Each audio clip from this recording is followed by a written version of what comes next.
దారిలో యేసు నీవే నడిపించు, తిరిగిన దారి తొలగిన వేళ కృంగితి,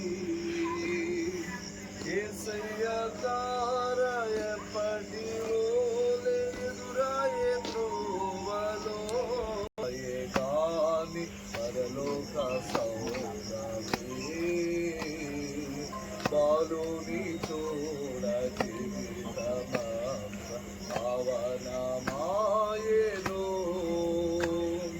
ప్రభుపాద పూజ దివేన కాగ ప్రసరించే పుణ్యము,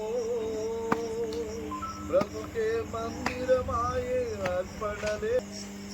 ఆదియందు వాక్యముండెను, వాక్యము దేవుని యొద్ద ఉండెను, వాక్యము దేవుని కాండము మొదటి అధ్యాయములో శ్రేష్టమైన మాటలు. మొదటి ఆది కాండము మొదటి అధ్యాయం. ఆది దేవుడు భూమిని ఆకాశమును సృజించెను, భూమి నిరాకారముగాను శూన్యముగాను ఉండెను, చీకటి అగాధ జలములపై కప్పియుండెను, దేవుని ఆత్మ జలములపై అల్లాడుచుండెను. దేవుడు వెలుగు కమ్మని పలుకగా వెలుగు కలిగెను. వెలుగు మంచిదైనట్టు దేవుడు చూసెను, వెలుగు మంచిదైనట్టు దేవుడు చూసెను. దేవుడు వెలుగును చీకటిని వేరుపరచెను. దేవుడు వెలుగునకు పగలనియు చీకటికి రాత్రి అని పేరు పెట్టాడు. అస్తమయమును ఉదయము కలుగగా ఒక దినమాయ. ఇలాగా దేవాతి దేవుడు, మహాకృప కలిగిన దేవుడు ఈ 6 దినాలు సృష్టిని చేసి 7వ దినమున ఆయన విశ్రాంతి పొందినట్లుగా మనకి బైబిల్ లేఖనాలు తెలియపరుస్తూ ఉంటుంది. ఒక రకం చెప్పాలంటే యేసు ప్రభు శిష్యుల్లో 12 మంది శిష్యులు ఒక్కడైనటువంటి తోమా గారు మన దేశానికి వచ్చారు. మొట్టమొదట కేరళకు వచ్చారు. ఈ కేరళకు వచ్చిన తర్వాత ప్రభు అయిన యేసు క్రీస్తు యొక్క జనన మరణ పునరుద్ధానములన్నీ కూడా తెలియపరిచిన తర్వాత మన భారతదేశానికి మొట్టమొదట సువార్త ప్రకటన చేసిన వారు, మన భారతదేశానికి ప్రభు అయిన యేసుక్రీస్తుని పరిచయం చేసిన వారు ఎవరు అని అంటే మొట్టమొదట బ్రాహ్మణులు పరిచయం చేశారు. ప్రభు అయిన యేసుక్రీస్తే నిజమైన దేవుడు, లోకరక్షకుడు అని ఆయన పరిచయం చేశారు. ఇప్పుడు బాలసుబ్రహ్మణ్యం గారు బ్రాహ్మణులు 10,000 పాటలు పాడాడు, క్రిస్టియన్ పాటలు. సుశీలమ్మ పాడారు. అలాగే మరి కరుణామయుడు సినిమా తీసినటువంటి బ్రాహ్మణ విజయ్ చంద్ర. ఇలాగ మనం లెక్క పెట్టుకుంటే ఎక్కువ శాతం ఈ లోకానికి సువార్త ప్రకటించింది ఎవరు అంటే బ్రాహ్మణులే. అలాగే కేరళ నుంచి తమిళనాడు నుంచి ఆంధ్రకు వచ్చి వారు చేసినటువంటి సువార్త పరిచర్య మొట్టమొదట ఎవరికైనా ఇవ్వాలి మనం అవార్డు అంటే బ్రాహ్మణులు చేసినటువంటి సేవ అన్నమాట. ఈ రోజున దేవుడు దయ వల్ల మన ఆంధ్రప్రదేశే కాదు భారతదేశంలో ఎన్నో రాష్ట్రాల వారు ఈ క్రిస్మస్ అనేటువంటి సంతోషకరమైనటువంటి పండుగ చేయటం చాలా సంతోషకరమైనటువంటి విషయం. ఇలాగే ఆది కాండంలో చెప్పినట్లుగా దేవుడు ఫస్ట్ మన వెలుగు కమ్మమని పలికాడు. ఆయన సృష్టిలో చేసినటువంటి అద్భుతమైనటువంటి 6 దినాలు సృష్టిని చేశాడు. సృష్టిలో మొదటి మాట ఏంటంటే దేవుడు వెలుగు కమ్మమని పలికాడు. వెలుగు అంటే చాలా ఇంపార్టెంట్. నిజంగా మరి మనకి బల్బును కనిపెట్టినటువంటిది థామస్ ఆల్వా ఎడిసన్ అనేది మనకు తెలుసు. ఆయన ఒక బల్బును కనిపెట్టి ఆయన యావత్తు ప్రపంచానికి పరిచయం చేశాడు. ఆయన కూడా ప్రార్థనాపూర్వకంగా భగవంతుడిని అడిగిన తర్వాత ఏ విధంగా చేయాలి అనేటువంటి ఆలోచన చేసి ఈరోజు మనం అందరికీ తెలిసినటువంటి విషయాలు ఒక్కొక్క వస్తువు ఒక్కొక్క రీతిగా ఎవరు కనిపెట్టారు. టోటల్గా మనం వాడే సెల్లగా నుంచి ప్రతిదీ కూడా వాళ్ళు దేవుని బిడ్డలు కనిపెడుతూ వచ్చారు. విశేషం ఏంటంటే ఈ రోజున మన భారతదేశంలో ఈ యొక్క విద్యుత్ మరి నిజంగా మనకి ప్రతి గ్రామానికి నిజంగానే మీరు చేసేటువంటి త్యాగము నేను ఎప్పుడు కూడా ప్రశంసిస్తాను. కానీ అవకాశం నాకు రాలేదు, మీ గురించి నేను చెప్పే అవకాశం నాకు రాలేదు. ప్రతిసారి నేను పోలీస్ డిపార్ట్మెంట్ వారిని అలాగే రెవెన్యూ డిపార్ట్మెంట్ వారిని ఈ క్రిస్మస్ ప్రేమ విందుకి నేను ఇన్వైట్ చేశాను. కానీ ఒక రకం చాలా బాధపడ్డాను. ఎందుకంటే ఇంతమంది యోగ్యులు ఉన్నారు, ఇంతమంది మంచివారు ఉన్నారు. నిజంగా రాత్రి అనగా పగలనగా ఏ టైంలో అర్ధరాత్రి తుఫాను వచ్చినా, ఏ టైంలో గాలి ద్వారా కరెంటు తీగలు ఇదైపోయినా, మరి చెట్లు పడిపోయినా ప్రాణానికి మించినటువంటి త్యాగం చేసేటువంటి మిత్రులు. ఏది ఏమైనా ఆ మహాదేవుడు మీకు ఇచ్చినటువంటి త్యాగము చాలా విలువైనటువంటిది. ఎందుకంటే మేము చూస్తున్నాం ఆ రోజు మరి తుఫాను అని ప్రకటన చేయగానే ఎక్కడికో అక్కడే మీరు ఎలక్ట్ అయిపోయారు. ఒక్కొక్క ఏరియాను బట్టి ఒక్కొక్క రీతిగా మన పెదపార్కుడు మండలంలో ఇంచుమించు 20 గ్రామాలు, ఈ మండలానికి 20 గ్రామాలు, అలాగే పామర్ నియోజకవర్గము ఇంచుమించు దీనంతటిని 105 గ్రామాలు మీరు వీటిని సర్వ్ చేయటం అంటే అది మామూలు విషయం కాదు. దేవాతి దేవుడు మీకు అనుగ్రహించాడు. రేపు మాకు 25వ తారీఖు, ప్రతిసారి 25వ తారీఖు పండుగ మేము నైట్ చేసుకుంటాం. ఎందుకంటే పగలంతా వంట కార్యక్రమాలు పెట్టుకుని పగల పెట్టుకున్నాం అనమాట. ఎందుకంటే ఈ సంవత్సరం నాకు ఒక ఆలోచన వచ్చింది. రెవెన్యూ వారిని, పోలీసు వారిని ఎట్లయినా ఇన్వైట్ చేస్తున్నారో ఈ మన విద్యుత్ శాఖ వారు మన యొక్క డిపార్ట్మెంట్లో ఈ గ్రామంలో పనిచేస్తున్నటువంటి మిగులను కూడా ప్రేమపూర్వకంగా ఆహ్వానించాలని 1 గంట కల్లా ప్రార్థన అయిపోతుంది. మిమ్మల్ని ప్రేమపూర్వకంగా ఆహ్వానించడం. 1 గంటకి భోజనాలు కార్యక్రమం అంటే మీరు ఏ టైం అయినా సరే నేను వెంటనే వచ్చి మేము ఇచ్చేటువంటి శ్రేష్టమైనటువంటి ఆ ప్రేమ విందు తీసుకోవాల్సిందిగా సవినయంగా మిమ్మల్ని అందరినీ నేను ఇన్వైట్ చేస్తున్నాను. ఇది పేరు చేసుకుంటున్నా 25వ తారీఖు అనగా రేపు ఎల్లుండండి. గురువారం ఉదయం 10 గంటలకి మాకు ప్రార్థన ప్రారంభించి వంట మేస్తులాగా పెద్దలుగా వంట కార్యక్రమం చేసేస్తారు. 12:30 కల్లా అయిపోతుంది. ఆ తర్వాత మీరు ఏ టైం అయినా సరే మీరు ఎప్పుడేసినా సరే మీకు దేవుని యొక్క ద్వారము అనే మందిరం ఎప్పుడు తెరవబడుతుంది. మీరు ఎప్పుడైనా వచ్చి మీకున్న అడ్జస్ట్ టైం చూసుకుని ప్రేమ విందులో పాల్గొంపులు పొందాలని కోరుకుంటున్నాం. అలాగే యోహాను సువార్తలో ఒక చక్కటి మాట ఉంటుంది. దేవుడి యొక్క విశేషమైనటువంటి వెలుగు గురించి ఆయన రకాలైనటువంటి అవస్థలకు గురి అవుతూ ఉంటాం. ఈ వెలుగును కూడా దేవుడు ప్రసాదించాడు. ఓ రోజు రాజమండ్రిలో ఒక బ్రాహ్మణుడు ఆర్ఆర్కే మూర్తి గారు, కొంతమందికి తెలుసు, ఇక్కడ ఆయన పూజారిగా ఉంటూ వాళ్ళ వంశాలన్నీ కూడా పురోహితులుగా చేస్తూ ఉంటే ఎవరో ఒక ఆయన బైబిల్ ఇచ్చారంట. బైబిల్ ఇస్తే మేము అసలు దీన్ని ముట్టుకోము, దీన్ని పట్టుకోము, మాకు అసలు ఇది అంటరానిది అని చెప్పేసి ఆ డస్ట్బిన్లో పడేసిన తర్వాత ఎందుకో ఆ రాత్రి వాళ్ళ భార్య గారు అందంట, ఎందుకో మనం అన్ని గ్రంథాలు చదువుతున్నాం, ఒకసారి దాన్ని కూడా చదవచ్చు కదా, ఏం పోయింది అని చెప్పి తను చెప్పినప్పుడు రాత్రి 12 గంటలకు లేచి ఈ యోహాను సువార్త ఇలా ఓపెన్ చేయగానే యోహాను సువార్త తీశాడు ఆచార్య ఆర్ఆర్కే మూర్తి గారు. ఎప్పుడైతే తీశారో ఈ వాక్యం చదవటం ప్రారంభించారంటే ఆదియందు వాక్యం ఉండెను, వాక్యము దేవుని యొద్ద ఉండెను, ఆ వాక్యమే దేవుడై ఉండెను, ఆ ఓంకార స్వరూపుడైన ప్రభు అయిన యేసుక్రీస్తు ఆయన దేవుడై ఉన్నాడని చెప్పి ఇవన్నీ చదవటం ప్రారంభిస్తే, నేను బైబిల్లో తప్పులు ఎదకాలని ప్రారంభిస్తే దేవుడు నా తప్పును, నా పొరపాటునే ఆయన వెతికి నన్ను మనిషిగా చేశాడని ఆయన 60 సంవత్సరాలు టీవీ సువార్త చెప్పాడు. మీరు వాట్సాప్లో కానీ యూట్యూబ్లో కొడితే ఆచార్య ఆర్ఆర్కే మూర్తి గారు ఆయన చేసిన ప్రసంగాలు అని చెప్తే మనకు వస్తుంది. అట్లాగే చాలామంది ఇటీవల మన చెన్నైలో భారీ ఎత్తు మీటింగ్ మీద రహమాన్, మీ అందరికీ తెలిసిందే, సినిమాక్టర్ గారు, ఆవిడ కూడా చాలా ప్రభు దగ్గరికి వచ్చిన తర్వాత ప్రార్థనలు చేసి ఎంతో మందికి సువార్త ప్రకటన చేస్తూ ఉన్నారు. ఈ జయసుధ గురించి మీకు తెలిసినటువంటిది. అలాగే బాపు బొమ్మ ఎవరు, ఆవిడ దివ్యవాణి గారి గురించి తెలుసు.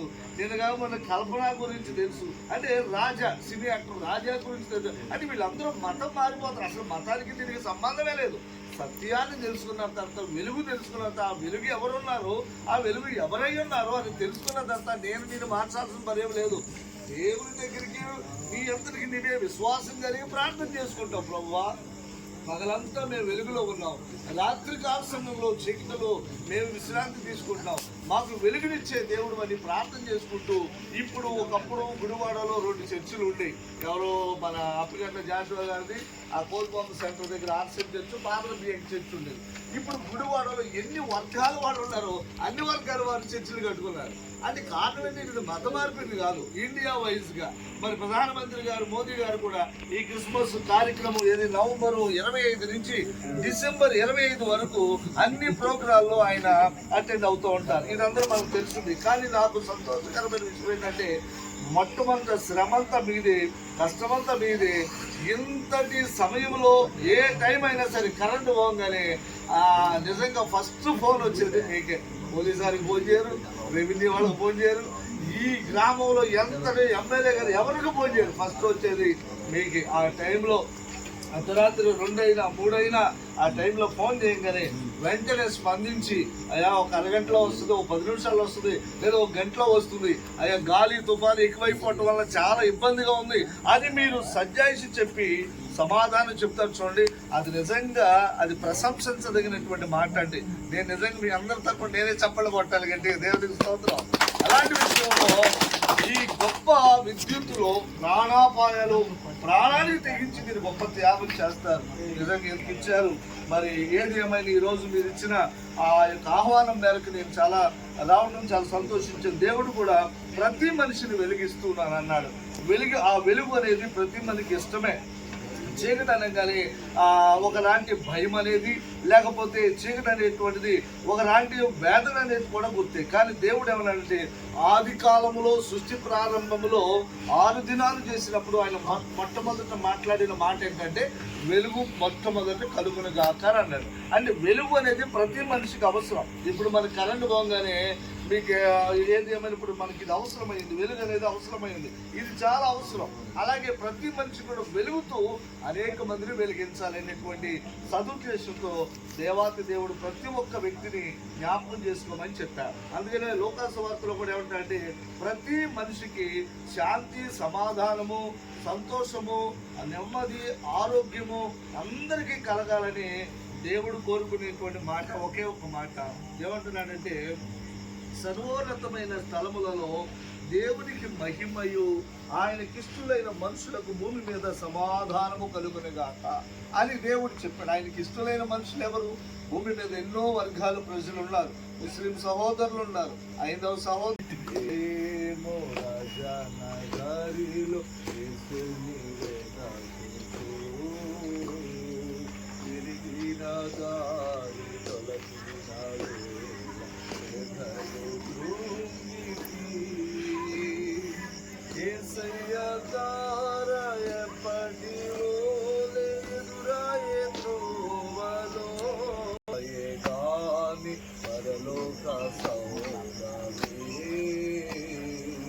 బాలుని చూడ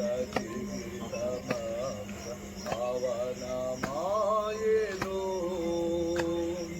ప్రభుపాద పూజ దివేన కాగ ప్రసరించే పుణ్యము బ్రతుకే మందిరమాయే అర్పణలే. ఆదియందు వాక్యముండెను, వాక్యము దేవుని యొద్ద ఉండెను, వాక్యము దేవుని కాండము మొదటి అధ్యాయములో శ్రేష్టమైన మాట. మొదటి ఆది కాండము మొదటి అధ్యాయం. ఆది దేవుడు భూమిని ఆకాశమును సృజించెను. భూమి నిరాకారముగాను శూన్యముగాను ఉండెను. చీకటి అగాధ జలములపై కప్పియుండెను. దేవుని ఆత్మ జలములపై అల్లాడుచుండెను. దేవుడు వెలుగు కమ్మని పలుకగా వెలుగు కలిగెను. వెలుగు మంచిదైనట్టు దేవుడు చూశాను. వెలుగు మంచిదైనట్టు దేవుడు చూశాను. దేవుడు వెలుగును చీకటిని వేరుపరచెను. దేవుడు వెలుగునకు పగలనియు చీకటికి రాత్రి అని పేరు పెట్టాను. అస్తమయమును ఉదయము కలుగగా ఒక దినమాయ. ఇలాగా దేవాతి దేవుడు మహాకృప కలిగిన దేవుడు ఈ 6 దినాలు సృష్టిని చేసి 7వ దినమున ఆయన విశ్రాంతి పొందినట్లుగా మనకి బైబిల్ లేఖనాలు తెలియపరుస్తూ ఉంటుంది. ఒక రకంగా చెప్పాలంటే యేసు ప్రభు శిష్యుల్లో 12 మంది శిష్యులు ఒక్కడైనటువంటి తోమా గారు మన దేశానికి వచ్చారు. మొట్టమొదట కేరళకు వచ్చారు.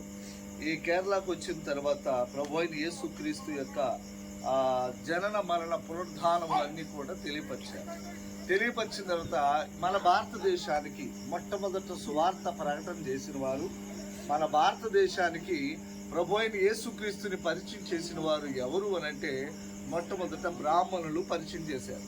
ప్రభు అయిన యేసుక్రీస్తే నిజమైన దేవుడు, లోకరక్షకుడు అని ఆయన పరిచయం చేశారు. ఇప్పుడు బాలసుబ్రహ్మణ్యం గారు బ్రాహ్మణులు 10,000 పాటలు పాడాడు, క్రిస్టియన్ పాటలు.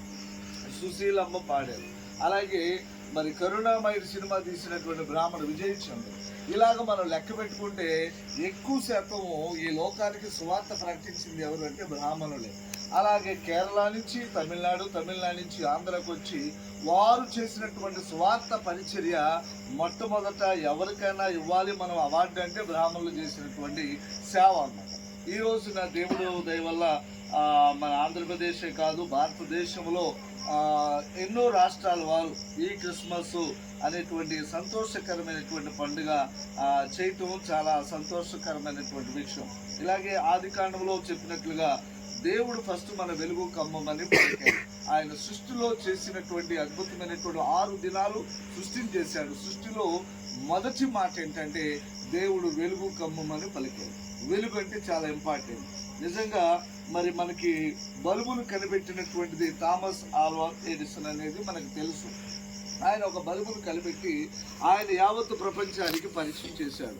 ఆయన కూడా ప్రార్థనాపూర్వకంగా భగవంతుడిని అడిగిన తర్వాత ఏ విధంగా చేయాలి అనేటువంటి ఆలోచన చేసి ఈ రోజు మనం అందరికీ తెలిసినటువంటి విషయాలు ఒక్కొక్క వస్తువు ఒక్కొక్క రీతిగా ఎవరు కనిపెట్టారు. టోటల్గా మనం వాడే సెల్లగా నుంచి ప్రతిదీ కూడా వాళ్ళు దేవుని బిడ్డలు కనిపెడుతూ వచ్చారు. విశేషం ఏంటంటే ఈ రోజున మన భారతదేశంలో ఈ యొక్క విద్యుత్ మరి నిజంగా మనకి ప్రతి గ్రామానికి నిజంగానే మీరు చేసేటువంటి త్యాగం నేను ఎప్పుడు కూడా ప్రశంసిస్తాను. కానీ అవకాశం నాకు రాలేదు, మీ గురించి నేను చెప్పే అవకాశం నాకు రాలేదు. ప్రతిసారి నేను పోలీస్ డిపార్ట్మెంట్ వారిని అలాగే రెవెన్యూ డిపార్ట్మెంట్ వారిని ఈ క్రిస్మస్ ప్రేమ విందుకి నేను ఇన్వైట్ చేశాను.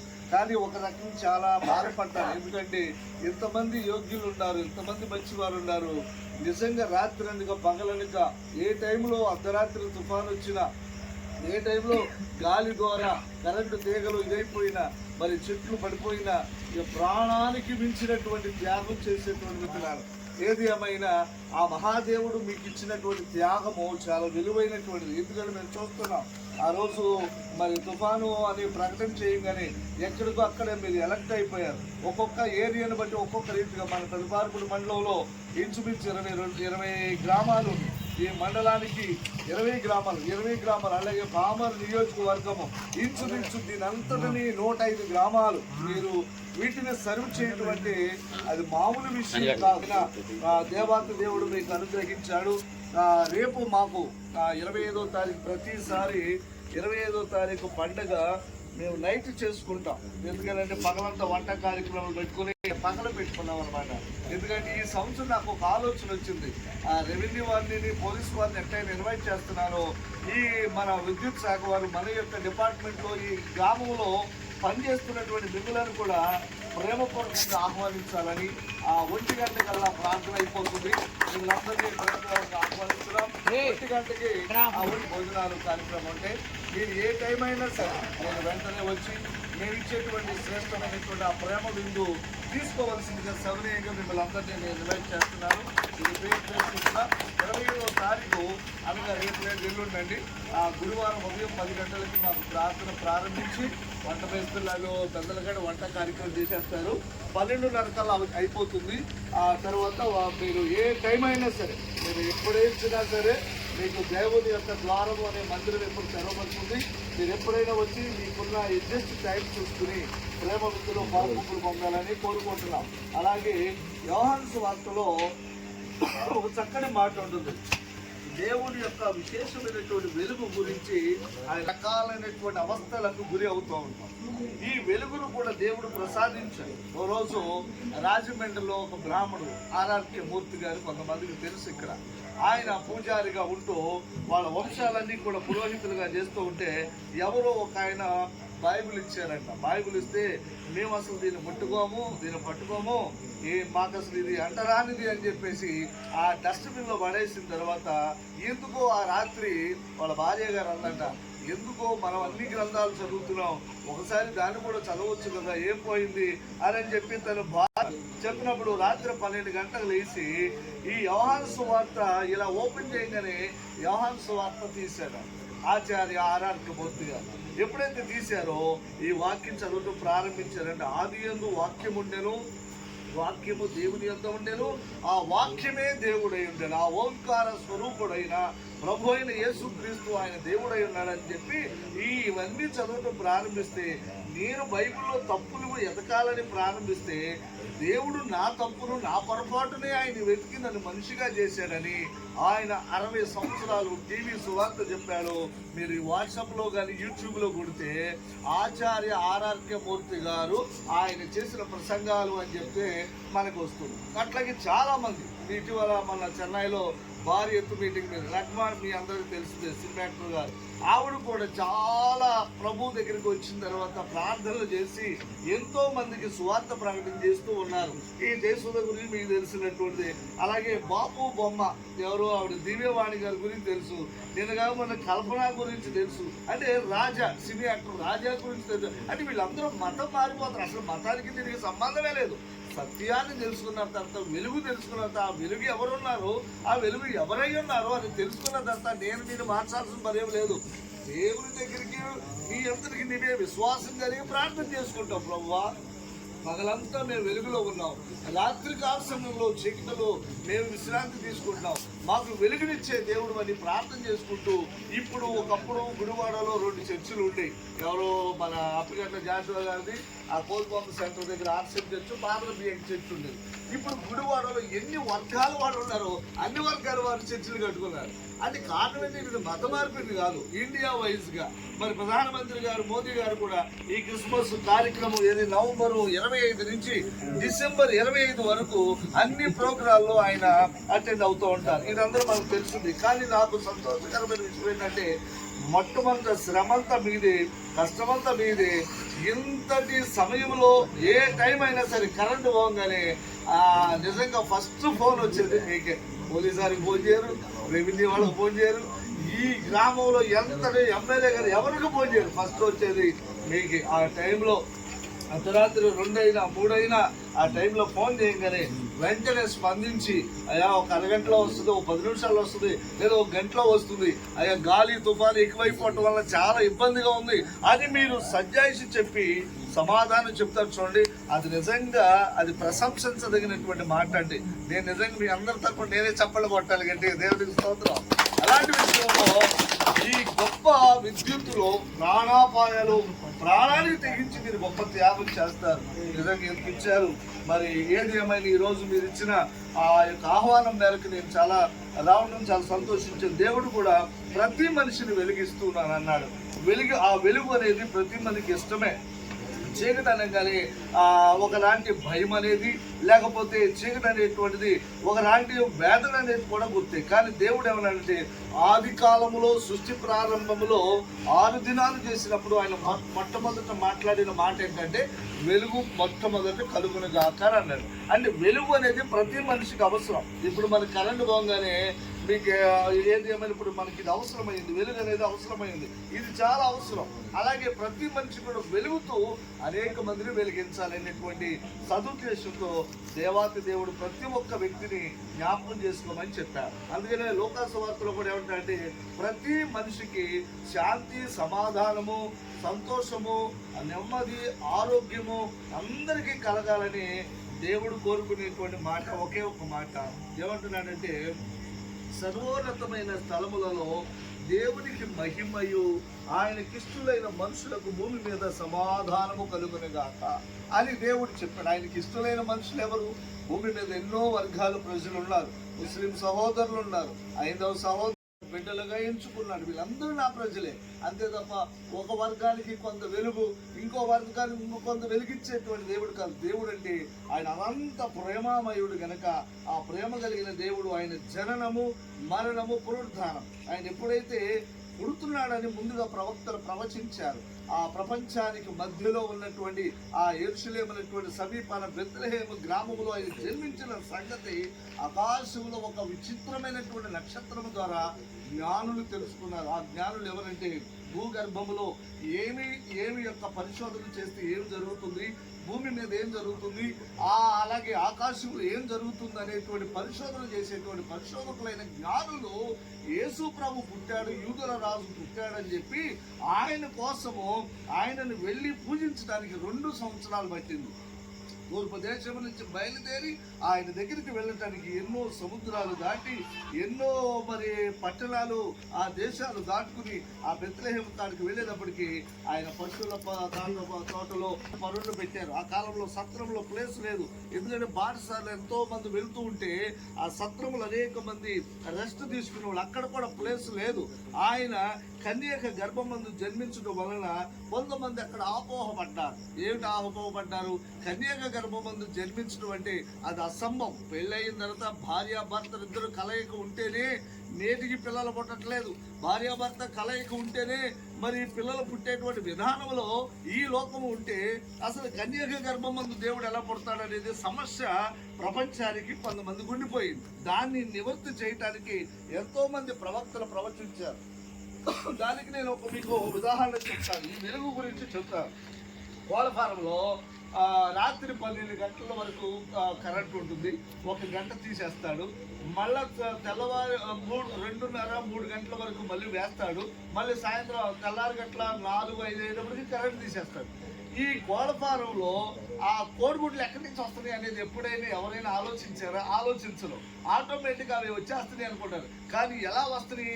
ఆ కోళ్ళ ఫారంలో ఉన్నటువంటి కోడికి ఆ పవర్ కరెంటు ద్వారా, ఉత్పత్తి ద్వారా ఆ కోడిలోనికి లోపలికి వెళ్ళి లోపల గుడ్డు ఉత్పత్తి అవుతూ ఉంది. ఇది మన జీవితంలో ఒక అద్భుతమైనటువంటి విషయం. మనకి లోపల చాలా కోళ్ళు ఉన్నాయి. ఓ పెట్టుంటే పుంజు ఉంటుంది. ఆ రెండు కలయిక వల్ల కోడిగుడ్లు పిల్లలు గుడ్ల ద్వారా పిల్లలు పడతాయి. కానీ కోళ్ళ ఫారంలో ఒక కోడి ఉంది, దానికి అసలు ఏ పుంజు ఉండదు. ఆ లైట్ వేస్తారే, ఆ లైట్ వల్ల, కాంతి వల్ల, ఆ వెలుగు వల్ల, ఆ పవర్ వల్ల ఆటోమేటిక్గా లోపల గుడ్డు ఉత్పత్తి అవుతుంది. తెల్లారిపాటికి గుడ్లు వచ్చేస్తే చాలా మంది ఏరుకుంటే ఆ ప్యాకింగ్ చేసేస్తారు. వాళ్ళకి తెలియదు ఈ గుడ్లు ఎలా వస్తున్నాయిరా, పుంజే లేదు, ఏమి లేదు, ఇంజక్షన్ ఏమైనా చేశారంటే వాళ్ళకి కూడా తెలియదు. కానీ ఒక పవర్ అనమాట, కరెంటు అంటే వెలుగు ద్వారా ఆ యొక్క కోడిలో గుడ్డు ఉత్పత్తి అవుతుంది. అట్లాగే దేవుడు ఈ లోకంలోనికి వస్తే ఆయన వెలుగును చూడలేమని, సూర్యుని మనం చూడలేం. 1 గంట 10 నిమిషాలు ఈ లైట్ దగ్గర నుంచి మనం చూస్తాం. ఇంకొకలాగా తెల్లవారు చూస్తే మనకి కనపడదు చీకటి. ఇంకా దగ్గరికి వెళ్ళి ఇంకా వోల్టేజ్ దగ్గరికి వెళ్ళి మరీ ఇంకా దగ్గరికి వెళ్ళి చూస్తే ఆటోమేటిక్గా మన కంట్లో నుంచి సొన బయటకు వచ్చేస్తుంది. అంటే ఆ కరెంట్కి అంత పవర్ ఉంటే సృష్టికర్తకి ఇంకెంత పవర్ ఉండాలి? అప్పుడు దేవుడైన యెహోవా ఏం చేశాడంటే, ఈ లోకానికి నేను అట్లా కాకుండా కన్యక గర్భమందు ప్రపంచానికి మధ్యను ఎన్నుకుని, ఇశ్రాయేలు దేశంలో ఎన్నుకుని, మనందరికీ తెలుసు ప్రపంచ దేశాలన్నీ ఇశ్రాయేలు వైపే ఎదురు చూస్తూ ఉంటాయి. ఆ ఇశ్రాయేలుకు ఉన్నటువంటి శక్తి దేవాతి దేవుడు వాళ్ళకి ఇచ్చిన వాగ్దానం అదే. ఆ ప్రాంతంలోని వారిని ఎన్నుకుని, మధ్య భాగంలో ఎన్నుకుని, అక్కడ ఆ కన్యక గర్భంలో ఒక కుటుంబాన్ని ఎన్నుకుని దేవుడే ఆమె గర్భంలోనికి ప్రవేశించారు. ఇప్పుడు మనం అంటాం జ్వరం వచ్చిందండి, ఏ ఊరి నుంచి వచ్చింది జ్వరం? లేదా క్యాన్సర్ వచ్చిందని ఏ ఊరి నుంచి వచ్చింది క్యాన్సర్? లేకపోతే ఫలానా వ్యాధి ఏ ఊరి నుంచి వచ్చింది? ఆటోమేటిక్గా మన శరీరంలో ఉత్పత్తి అవుతుంది. అలాగే మనం తినేటువంటి ఆహారము, లేదా మనము మనం పరిసరాల ప్రాంతాల్లో నివసించే విధానంగా వ్యాధులు, రోగాలు సహజంగా వస్తాయి. అట్లాగే దేవుడైన యెహోవా ఆయన యేసుక్రీస్తు లాగా, అంటే యేసు అనగా రక్షకుడు, క్రీస్తు అనగా అభిషిక్తుడు. ఎందుకు ఈయనంతా ఇంత రిస్క్ తీసుకున్నాడు? ఒక బ్రాహ్మణుడు అడిగాడు ఒక ఆయన నన్ను, ఏమంటే ఏ వ్యక్తికి, ఏ దైవానికి లేనటువంటి బాధ యేసు ప్రభు ఎందుకు మానవుల కొరకు ఇంత రిస్క్ తీసుకున్నాడు? నాకు ఆయన సిలువ శ్రమ పడుతుంటే, ఆయన గాయాలు పడుతుంటే, ఆయన శ్రమ పడుతుంటే నేను తట్టుకోలేకపోయాను. దాని గురించి నాకు వివరణ ఇస్తారా అని చెప్పేసి తొలి మానవుడైన ఆదాముని మట్టిని తీసుకుని మా బొమ్మగా తయారు చేసి ఆ బొమ్మలోనికి నాసికా రంధ్రములోనికి జీవవాయువుగా నరుడు జీవాత్మాయను. ఇవన్నీ కూడా మనకు బైబిల్లోనే ఉంటాయి. ఎక్కడికి వెళ్ళాల్సిన పనేమి లేదు. కానీ తెలియక మనం పొరపడతాం. కానీ ఇక 2వ అధ్యాయంలో ఏమంటాడు? దేవుడైన యెహోవా భూమిని ఆకాశమును చేసిన దినమందు, భూమి ఆకాశములు సృజించబడినప్పుడు వాటి ఉత్పత్తి క్రమం ఇదే. అది వరకు పొలమందరి ఏ పదులు గాని భూమి మీద ఉండలేదు, పొలమందరి ఏ చెట్టును మొలవలేదు. ఏలైనగా దేవుడైన యెహోవా భూమి మీద వాన కురిపించలేదు, నేలను సేద్యపరుచుటకు నరుడు లేడు. అయితే ఆవిరి భూమి నుండి లేచిది, నేలంతటిని తడిపెను. దేవుడైన యెహోవా నేల మట్టితో నరుని నిర్మించెను.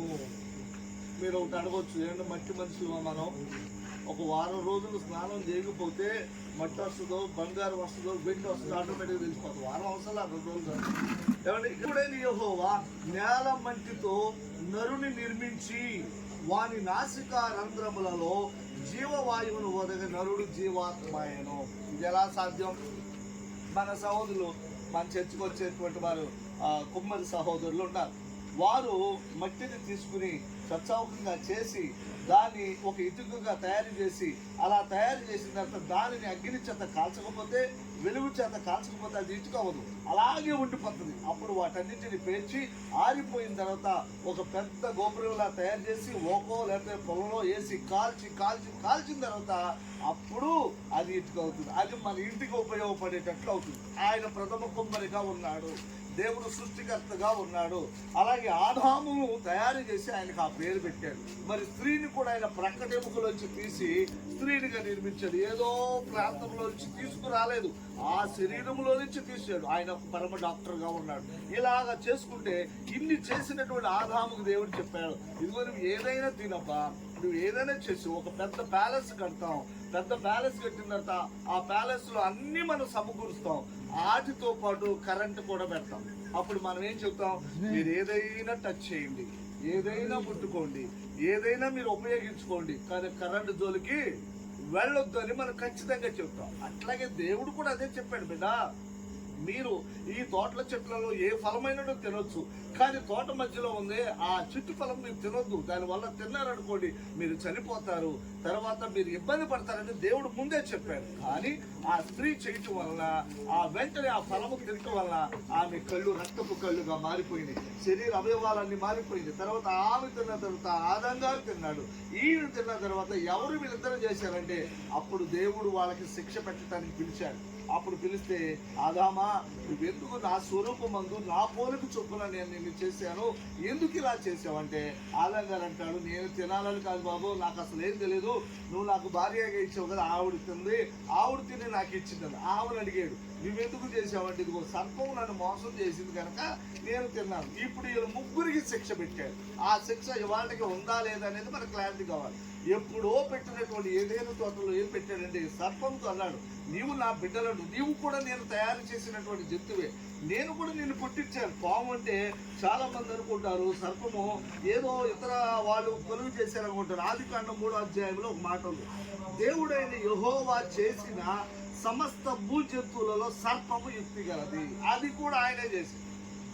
దేవుడైన యెహోవా చూసినా కాదు, ఇక్కడ రాయబడిన మాట అది, దేవుడైన యెహోవా చేసిన సమస్త భూ జంతువులలో సర్పము యుక్తి గలది. ఈ జంతువులన్నీ చేస్తే ఈ జంతువులోనికి ప్రవేశించాడు. అసలు ఇదంతా ఎందుకు జరిగిందంటే పరలోకంలోనే పెద్ద గొడవ జరిగింది. ఎందుకు గొడవ జరిగిందంటే ఆయనకి కోటాను కోట్ల దేవదూతలుంటే దేవుడు వాళ్ళతో మాట చెప్పాడు, నా స్వరూపమందు నా పోలిక చొప్పున సృష్టి అంతా చేశాను, మనమేమో పరలోకంలో స్వర్గంలో ఉండటానికి మనం సరిపోతున్నాము, భూమి మీద ఉండటానికి నా స్వరూపమందు నా పోలిక చొప్పున నేను మట్టిని తీసుకుని బొమ్మగా తయారు చేసి ఆ బొమ్మను మనిషిగా తయారు చేస్తానని వాళ్ళకి దేవదూతలు చెప్తే అది నచ్చలేదు వాళ్ళకి. ఆ నచ్చక ఈయన వచ్చి ఇన్ని చేసి ఆ మట్టి మనిషి కల్లా ఏది ఇప్పుడు కుమ్మరి పాత్రలో వాళ్ళు తయారు చేసి అగ్నిలో కాలిస్తే దాన్ని ఎలాగ మనం భుజాన్ని పెట్టుకుంటున్నామో అట్లాగే ఈయన అంతా తయారు చేసిన తర్వాత ఆయన లేచిన తర్వాత ఆదాము దేవుడైన యెహోవా ఇద్దరూ ఒకలాగానే ఉన్నారు. మన పెళ్ళి అయిన తర్వాత వివాహం తర్వాత పిల్లలు పుడతారు. అప్పుడప్పుడు మన వాళ్ళు అంటూ ఉంటారు, మీ అచ్చు మీ అమ్మలాగానే ఉండవయ్యా, అచ్చు మీ నాన్నలాగానే ఉండవా అంటారు. ఇదంతా ఎక్కడి నుంచి, అది సృష్టి ప్రారంభం నుంచి జరుగుతుంది. ఈ సర్పములతో అన్నాడు, ఇది నువ్వు చేసావు గనక ఇక నుంచి నేను నీకు ఒక శాపాన్ని పెడుతున్నాను. ఏమిటా శాపం అంటే శిక్ష శాపం. ఇక నీ బ్రతుకు దినాలన్నీ కూడా నువ్వు కడుపుతూనే ప్రాగుతావు, నీ బ్రతుకు దినాలన్నీ కూడా నువ్వు కడుపుతో ప్రాకుతావు, నేలమట్టి తింటావు అని అన్నాడు. అంతేకాకుండా నీకు పిల్లలు పుడతారు, నీ సంతానమునకు స్త్రీ సంతానమునకు పిల్లలు పుట్టిస్తాను అని దేవుడు చెప్పాడు. పావుకి పిల్లలు పుడితే అది తినగలిగిన ఎన్ని తినేస్తుంది, తప్పించుకున్నాయని వెళ్ళిపోతా ఉంటాయి. నెక్స్ట్ పావుకి ఆ సర్పమునికి అట్లా పెట్టాడు. రెండవది ఆ అవ్వమ్మ దగ్గరికి వచ్చాడు. ఏమిటమ్మా నువ్వు ఇది చేసిన పని అంటే, ఇక్కడి నుంచి నువ్వేం చేస్తావంటే నేను గర్భవేదన నేను మిక్కిలు ఎక్కిస్తాను, వేదనతో పిల్లలకు అంటావు, అయినా సరే ఆ పిల్లల కన్ని తర్వాత ఆ బాధ అంతా మర్చిపోయి ఆ బిడ్డను చూడగానే నీ దుఃఖాన్ని మర్చిపోతావు అన్నాడు. అప్పుడు నెక్స్ట్ 3వ శిక్ష ఆదాము దగ్గరికి వచ్చాడు. నా స్వరూపం అందు నా పోలిక చొప్పున నిన్ను చేస్తే నువ్వు చేసింది ఏమిటయ్యా, నీ మీద ఆశ పెట్టుకున్నాను. అక్కడ చూస్తేనేమో దేవదూతలందరూ అసలు ఇక్కడ మట్టి మనిషితో మనకెందుకు, బొమ్మలతో మనకెందుకు అని అంటే, నన్ను నా స్వరూపం అందు నిన్ను చేసుకుంటే నీవేమో తొందరపడి వాళ్ళు చెప్పిన మాట విన్నావు గనక నీ నిమిత్తము నేను భూమిని శపిస్తున్నాను. అంతేకాకుండా నీకు ఇక ఆయుష్ నేను తగ్గిస్తున్నాను. ఇక నుంచి నువ్వు మట్టి తీసి మట్టితో చేయబడ్డాను కనుక తిరిగి మన్నైపోదువుగాక అని అన్నాడు. ఇది ఈయన చెప్పినటువంటి ప్రతి మాట నా నోటి మాటలు కాదు. అప్పుడు దేవుడైన యెహోవా ఆదామునకు ఎలా చెప్పాడు, ఇగో నీవు నేలకు తిరిగి చేరు వరకు నీ ముఖము చెమట కాచి ఆహారము తిందువు. ఆ తర్వాత నీవు నీ భార్య మాట విని తినవద్దని నేను నీకు ఆజ్ఞాపించిన వృక్ష ఫలములు తింటివి గనుక నీ నిమిత్తం నేల శపించబడి ఉన్నది. ఆ ప్రయాసముతోను నీవు బ్రతుకు దినములనియు దాని పంట తిందువు. అది ముండ్ల తుప్పలను గచ్చ పొదలను నీకు మొలిపించును. పొలములోని పంట తిందువు. నీవు నేలకు తిరుగు చేరు వరకు నీ ముఖము చెమట కార్చి ఆహారము తిందువు. ఏలయనగా నీవు నేల నుండి తీయబడితివి గనక నీవు మన్నే గనక తిరిగి మన్నైపోదువు. ఈ బ్రాహ్మణులు సహోదరులు అడిగిన ప్రశ్నకి ఆయన సిలువలో పడినటువంటి బాధను చూసి నన్ను అడిగిన మాటకి నేను చెప్పాను. ఆ రీతిగా సృష్టి ప్రారంభంలో వారు చేసిన తప్పును బట్టి ఎక్కడో పాపికొండల్లో చిన్న కాలువ అండి, చిన్న కాలువ బయలుదేరితే అది మన దగ్గరకు వచ్చినప్పుడు పెద్ద నదులుగా తయారవుతుంది. ఎక్కడ పాపము అక్కడ పాపము శాపము బయలుదేరితే అది ప్రపంచమంతా కూడా పాకేసింది. ఇప్పుడు ఈ పాపం పోవాలంటే ఏం చేయాలి? పరిశుద్ధమైనటువంటి రక్తంతో పరిశుద్ధపరచాలి. ఇప్పుడు ఒక వ్యక్తికి బ్లడ్ లేదు, ఏమంటే అది బ్లడ్ ఎక్కించకపోతే చచ్చిపోతారు, ప్రాణం లేదు, ప్రాణం పోతుందనంటే ఆ వ్యక్తికి ఖచ్చితంగా రక్తము కావాలి. రక్తం కాకుండా గ్లూకోజ్ ఎక్కించిన నీళ్ళు ఎక్కించిన బ్రతకడం, కానీ ఆ వ్యక్తికి రక్తం కావాలి. ఆ రక్తం ఎక్కిస్తే మనిషి బ్రతుకుతాడు. దీన్ని పరిశుద్ధపరచాలంటే దేవుడైన యెహోవా నేను నా బిడ్డను నేనే చేశాను కనుక నా బిడ్డ నిమిత్తం నేనే బలి అవ్వాలి అని అప్పుడు దేవుడు నిర్ణయించుకుని ఆయన ఈ లోకానికి వచ్చి 33.5 సంవత్సరాలు జీవించి తన యవన ప్రాణమును ప్రపంచములో ఉన్న అందరి కోసము వెల చెల్లించి మన నిమిత్తము ఆయన ఖర్చు అయిపోయాడు. అదండి జరిగింది. ఎందుకని ఆదాము అవ్వము వీళ్ళ తర్వాత తర్వాత తర్వాత తర్వాత ఇక పాపము లోకములోనికి ఏలుబడి చేసి దీన్ని పోవాలంటే ఎవరు? దేవదూతలు అడిగారు, ఇదిగో నేను ఈ రీతిగా శిక్ష పడుతున్నాను, మీలో ఎవరైనా వెళ్ళి ఆ శిక్షకు బలవుతారంటే బాబు మేము ఆ బాధను మేము తట్టుకోలేమన్నారు. అప్పుడు దేవుడైన యెహోవా ఈ లోకానికి క్రీస్తు అనే వచ్చి ఆయనే యేసు అనగా రక్షకుడు, రక్షించేవాడు మనకి కావాలి. ఈ లోకంలో ఎంతమంది ఉన్నా సరే, ఒక ఇంట్లో ఒక వ్యక్తి రోగంతో ఉన్న భర్త భార్య కోసం ప్రాణం అర్పించలేడు, భార్య భర్త కోసం ప్రాణం అర్పించలేడు. కానీ లోకంలో ఎన్ని విధాలుగా ఉన్నా సరే దేవుడు ఏం చేశాడంటే లేదు, ఎవరి మీద నింద పడకూడదు, నా బిడ్డల కోసం నేనే తయారు చేశాను, నా బిడ్డను నేనే కలుగు చేశాను. వాళ్ళు చేసిన పాపమును, వాళ్ళు చేసిన దోషమును ఆనాడు చేసిన ఆదాము నుండి నేటి తరాల వరకు మనమందరం చేసిన మన పిల్లల వరకు చేసిన వారికి ఆయన వెలకట్టి మొత్తం అంతా ప్రాణం సిలువలో పెట్టేశారు. ఇప్పుడు మనకి అంతా కూడా స్వర్గము పరలోకములో మనం చనిపోయిన తర్వాత ఆయన దగ్గరికి వెళతాము. ఆ స్వర్గంలోనే ప్రవేశిస్తాం తప్ప ఎవరు నరకానికి వెళ్ళరు. హల్లెలూయా. అది మన కొరకు వెలకలిచ్చాడు. ఇప్పుడు ఉదాహరణ మనం చెబుతున్నాం, మనం ఏదో బొంబాయి వెళ్ళాలి, లేదా అమెరికా వెళ్ళాలంటే ఇక్కడే అన్ని అమౌంట్ అంతా పంపించి అక్కడ మనం రిసీవ్ చేసుకునేటువంటి వ్యక్తి, అక్కడ రిసీవ్ చేసుకునే వ్యక్తి మనకు ప్యాలెస్ అన్ని కట్టేశాడు, అన్ని రెడీ చేశాడు. మనం అక్కడికి వెళ్ళిన తర్వాత ఏం చేయాలంటే లోపలికి వెళ్ళిన తర్వాత విజిటింగ్ కార్డు తీసుకుని వెళ్ళి అగో బాబు ఈ హౌస్ మీకోసం ఏర్పాటు చేశాడు అన్నప్పుడు మళ్ళీ దానికి మనం వెల చెల్లించలేం. మన కొరకు ఆయన ఆల్రెడీ వెల చెల్లించేశాడు, సిలువలో తన ప్రాణం పెట్టాడు. దేవుడే చేశాడు కనుక, తన బిడ్డలను చేశాడు కనుక ఆ శిక్ష కూడా దేవుడే భరించాడు. అప్పుడు అర్థమైందనమాట బ్రాహ్మణ సహోదరులకి ఇదా సంగతి. అంటే ఇప్పుడు 100కి 50% అంతా కూడా పాస్టర్లందరూ కూడా బ్రాహ్మణులే. అంటే నేను మాట వచ్చింది కనుక నేను చెప్తున్నాను. ఒకప్పుడు సత్యనారాయణపురంలో ఎంతో మంది సహోదరులు ఈ రోజున బ్రాహ్మణ సహోదరులు బైబిల్ పట్టుకుని స్వార్థ ప్రకటించుకుంటున్నారు. కారణం ఏంటంటే నేను వాళ్ళు మారారు, వీళ్ళు మారారు, మనం మారాలని నేను చెప్పట్లా, అసలు చరిత్ర అది. అప్పుడు దేవుడు ఏం చేశాడంటే మనుషులకి వెలిగి ఉండటానికి తనే బలైపోయాడు. ఆయన పుట్టినప్పుడు చర్చిలో తీసుకెళ్తే చర్చిలో చిన్న ప్రార్థన చేశాడు యాజకుడు. ఏమని ప్రార్థన చేశాడంటే ఆ ప్రార్థన చేసి యాజకుడు ఏడుస్తున్నాడు. ఎందుకు ఏడుస్తున్నావు అని తల్లి అడిగారు. తల్లి అడిగితే ఎందుకు నాయన ఏడుస్తున్నావు పిల్లాన్ని చూసంటే ఏమి లేదమ్మా, ఈ బిడ్డ చూస్తున్నప్పుడు నాకు చాలా భయం వేసింది. ఈయన గురించి ప్రవచించారు, కానీ ఈయన ఎదిగిన తర్వాత వయసు వచ్చిన తర్వాత నీ గర్భములో ఒక ఖడ్గము దూసుకుపోతుందని ప్రవచించాడు. లోకసువార్తలో ఉంటుంది అన్నమాట. ఒక ఖడ్గము దూసుకుపోతుంది. ఎప్పుడు తెలిసింది ఇప్పటికి 33.5 సంవత్సరాలు సిలువ మోసి ప్రపంచానికి మధ్యలో ఉన్నటువంటి గొల్గోతా కొండ మీద ఉన్నప్పుడు ఆయన సిలువలో ఉదయం 9 గంటల నుంచి మధ్యాహ్నం 3 గంటల వరకు బలైపోతుంటే అప్పుడు సైనికులు అందరూ అన్నారు, ఫైనల్ గా 5 నిమిషాలు సైనికులు అన్నారు, ఆయన చనిపోయాడో లేదో ఒకసారి చూడండి అన్నప్పుడు బల్లెంతో పొడిచినప్పుడు, డొక్కలు పొడిచినప్పుడు నీరు గారి అప్పుడు తల్లి చూసింది. చిన్నప్పుడు చర్చిలో తీసుకెళ్ళగానే ఆ యాజకుడు ప్రవక్త ప్రార్థన చేశాడమ్మా, ఈ బిడ్డను బట్టి నీ గర్భంలో ఒక ఖడ్గము దూసుకుపోతుంది అని అన్నాడు. అంటే ఏంటి దాని అర్థం? ఎప్పుడైతే ఆ యొక్క గర్భంలో యేసు ప్రభు డొక్కలో పొడిచారో ఈమె గుండెలోకి పొడిచినంత, ఈమె గర్భంలోనికి పొడిచినంత భయము కలిగిందనమాట.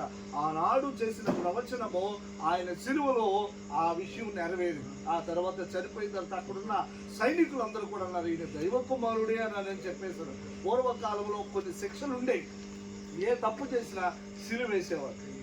తర్వాత శిక్షలు ఎలా వచ్చినాయంటే రాళ్లతో కొట్టి చంపేవాడు. తర్వాత శిక్షలు ఎలా వచ్చినాయంటే జైలు పెట్టారు. తర్వాత ఇప్పుడు శిక్షలు ఎలా ఉండేవో ఊరి కూడా వేయటం కూడా జరుగుతుంది. మన చుట్టూరు జైలు ఉండే, ఆ జైలులో కొన్ని లక్షల మంది మగ్గిపోతున్నారంటే పొరపాటు తప్పు చేశారు కనుక వాళ్ళు ఆ శిక్ష అనుభవిస్తున్నారు. కానీ ప్రభు అయిన యేసుక్రీస్తు వారు మనందరి నిమిత్తము బలి అవటానికి, నీకు నీ కుటుంబానికి యావత్తు ప్రపంచానికి వెలుగివ్వటానికి ఆయన వెలుగుగా ఉన్న దేవుడు మన కొరకు తన ప్రాణం అర్పించాడండి. ఎందుకంటే వేరేదేమి కాదు. ఈ సత్యాన్ని ప్రపంచమంతా తెలుసుకున్నారు, ఆ భగవంతుని స్మరిస్తున్నారు, ప్రార్థన చేసుకుంటున్నారు. ఒకప్పుడు అలా చేసేవారు కదా. ఇప్పుడు అంతా కూడా యేసుక్రీస్తు ఆయన పుట్టుకు ఒక ప్రపంచానికి ఒక గొప్ప ఆనందం అయిపోయింది. 200 దేశాలు, ప్రపంచంలో 200 దేశాలు, 800 కోట్ల మంది ఈ రోజున ఈ క్రిస్మస్ సంతోషం ఏంటో చెప్పనా, అందరికీ వాళ్ళు చేసే ప్రార్థన ఒకటే, ప్రభువా మా దేశాన్ని, మా రాష్ట్రాన్ని, మా గ్రామాన్ని, మా పట్టణాన్ని, మా జిల్లాలని అందరిని కూడా క్షేమంగా కాపాడమని ప్రార్థన చేయటమే తప్ప ఇది ఏ మతము కాదు, ఎటువంటి ప్రలోభం కాదు. ఈ రోజున మీకున్నటువంటి సంతోషాన్ని బట్టి నేను హృదయపూర్వకంగా మీకు నమస్కరించి నేను చెప్పేది ఏంటంటే, ఏది ఏమైనా మీకు మంచి మనసు భగవంతుడు ఇచ్చాడు. ఈ సంవత్సరం అంతా దేవుడు కాపాడాడు. కరోనా టైంలో ఏమాత్రము ఇది లేదు, ఎవరికి సంబంధాలు లేవు. భార్య భర్తతో మాట్లాడటానికి, భార్య మాట్లాడటానికి, పిల్లలు మాట్లాడటానికి అంత కంటి చూపు సైకిలే తప్ప ఏం మాట్లాడటానికి లేదు. అవన్నీ దాటిపోయొచ్చాం. 2025వ సంవత్సరం ఇప్పటి వరకు దేవుడు కాపాడాడు. మనకంటే గొప్పవారు వెళ్ళిపోయారు, ఎంతో మంది నీతిమంతులు వెళ్ళిపోయారు. మంచి డాక్టర్లు, లేకపోతే ప్రొఫెసర్లు, లేకపోతే విద్యా అధికారులు ఎంతో మంది లోకం నుంచి వెళ్ళిపోయారు. మనకంటే వాళ్ళు గొప్పవాళ్లే. ఎందుకంటే రాబోయే శోధనలు, రాబోయే కష్టాలకు వాళ్ళు చూడలేరు. కానీ బ్రతుకున్నాము అంటే ఇది దేవుడి కృపే. మనం అందరము ఈ క్రిస్మస్ సంతోషంతో పాటు 2026వ సంవత్సరంలో అడుగు పెట్టాలని నేను మనసారా కోరుకుంటున్నాను. మీ అందరికీ ఆ దేవాతి దేవుడు ప్రభు అయిన యేసుక్రీస్తు వెలిగించుచున్న మీకు ఆ యొక్క థామస్ ఆల్వా ఎడిసన్ మన బల్బును తయారు చేసినటువంటి వ్యక్తి ఒక చిన్న బల్బు తయారు చేసి నేను లోకానికి ఇస్తున్నానని, అది నీ వల్లే ప్రభువా, నేను చిన్న బల్బునే తయారు చేశాను, నువ్వు మా కొరకు లోకానికి గొప్ప వెలిగించావని ఆయన ప్రశంసించాడు. అంతరిక్షంలోకి మొట్టమొదట వెళ్ళిన వ్యక్తిని ఆయన ఆ అంతరిక్షంలోకి వెళ్ళారు. ఎంత ధైర్యం వచ్చింది, అక్కడ ఏ విధంగా ఉందంటే అన్ని చెప్పిన తర్వాత అన్నాడు, నేను భూమి నుంచి ఆయన దగ్గరికి వెళ్ళటం కదా బ్రహ్మాండం ఏం కాదు, అసలు దేవుడే మనందరిని వెలిగించడానికి లోకానికి వచ్చాడు. ఇది గొప్పదండి. ఆయన గొప్పవాడు, నేను అక్కడికి వెళ్ళటం గొప్పదనం కాదు. సునీత విలియమ్స్ వెళ్ళొచ్చింది, అక్కడికి వెళ్ళొచ్చిన తర్వాత ఎన్నో విషయాలు చెప్తూ ఉంది, భయంకరమైన విషయాలు చెప్తూ ఉంది. అక్కడ రేపు ఏం జరుగుతుందో భయంకరమైన విపత్తులన్నీ సిద్ధంగా ఉన్నాయి. ఆ అస్ట్రాయిడ్స్ పడిపోతాయి, నక్షత్రాలు భూమి మీద రాలిపోతాయి, చాలా భయంకరంగా ఉంది. ఈ విషయాలన్నీ చెబుతుంటే ఆ నోరు కూర్చేశారు. ఎందుకంటే ఇవన్నీ చెప్పేవనుకో నిజంగా వెలిగించడానికి తానే ఈ లోకానికి చనిపోయాడు. ఇది 2025 సంవత్సరాల నుంచి జరుగుతున్న క్రిస్మస్. ఇప్పుడు త్వరగా ప్రభు అయిన యేసుక్రీస్తు త్వరగా వస్తాడని ప్రపంచం అంతా ఎదురు చూస్తున్నారు. ఇట్టి మాటలు దేవాతి దేవుడు దీవించి ఆశీర్వదించి మీకు, మీ కుటుంబాలకి ఆ ప్రభు అయిన యేసుక్రీస్తు ఇంకా శ్రేష్టమైన ఆయురారోగ్యాలు ప్రసాదించాలని, ఈ యొక్క మండలానికి మీరు చేస్తున్నటువంటి గొప్ప సేవని దేవుడు కూడా ఇంకా జ్ఞాపకం చేసుకుని మిమ్మల్ని మీ ప్రతి ఒక్కరిని దేవాతి దేవుడు కాపాడాలని మనసారా సవినయంగా కోరుకునే మాటలు నేను ముగిస్తున్నాను. దేవుడి మాటలు దీవించును గాక. ఆమేన్. క్యాండిల్ సర్వీస్ అండి 2 నిమిషాలు. అన్న ఇప్పుడు కాదు ఇప్పుడే అన్న